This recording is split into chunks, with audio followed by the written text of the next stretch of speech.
Lazarus, come out.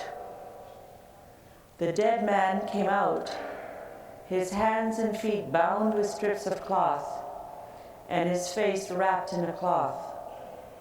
Jesus said to them, "Unbind him and let him go." What power behind these words? The power of life. In Scripture, we have learned that when the word is spoken, it becomes, it is. In today's readings, it happens again.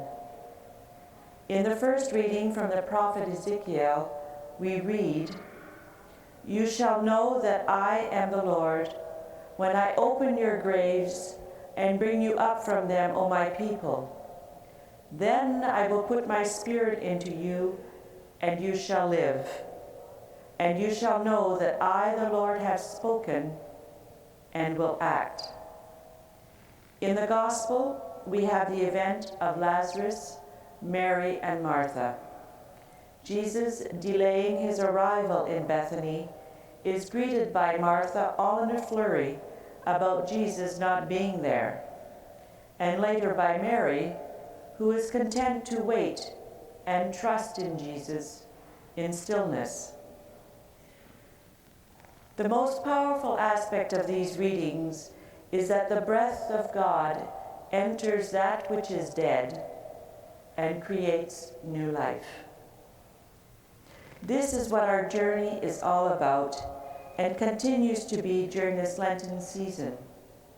The darkness within is shot through with the Spirit, with the light of the Spirit. The death within is brought to life by the breath of the Spirit. The bindings of sin within are broken, and we are set free by the word of the Spirit. We are recreated. It is the gift of the Spirit that lifts us beyond the obstacles and restraints into the realm of fullness of life. This gift of the Spirit is the new creation that bursts forth in the resurrection of Jesus, which we share in our baptism. This gospel is, in fact, a story about us all. Martha and Mary represent attitudes, as does Lazarus. Martha is the busy activity of conscientious and elaborately detailed observation of the law. Mary's way is that of the Anawim, the poor in spirit, living in humility and trust, waiting for God's intervention at his chosen moment. Where do we situate ourselves? I know I can't answer for you, but I can ask myself this question. Like those in the graves, Lazarus in his tomb is not only an image of Israel, he depicts all of us. He shows us our human situation and the impact Jesus has on it. It is in the values and expectations and structures in our lives that we are like the man dead 4 days and decomposing. We are bound by our darknesses and our sinfulness, by stones that need to be removed. In our journey this Lent, we want to bring those areas to light that have remained hidden, those areas that are in need of conversion, those areas that need to be touched by Jesus and transformed into life by the living waters of baptism. As I look over the last 5 weeks, I can see where I have faltered. I can see where my attitudes are still in need of conversion. I can see my fears take hold of me still, my anxieties and my anger. But I can also see where I have responded to Jesus' cry, "Come out." In us, there is a Martha voice that says, "It's too late and nothing can be done about it now." But at the same time, we must be able to find the Mary silence that says nothing is ever too late for God, who says to us, "You shall live."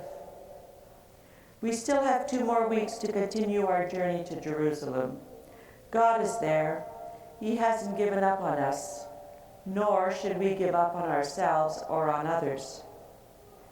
On the first Sunday, we spoke of our journey and the desert, the place par excellence of testing and suffering, but also of conversion and choice.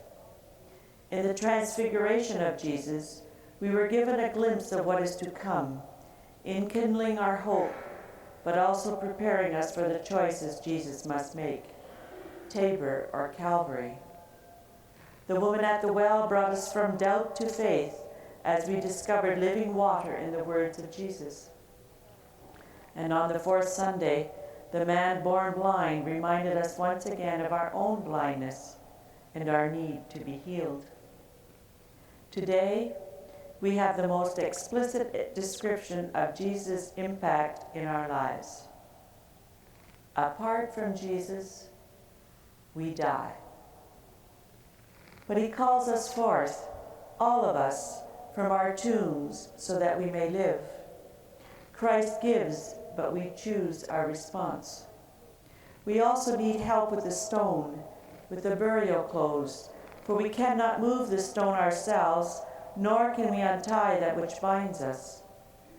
The readings today focus on the resurrection. The message? To trust that we are being led to the fullness of life, though all appearances may be to the contrary. To continue our journey within and with others to Jerusalem. To continue our baptismal journey in faith to the living waters of Easter.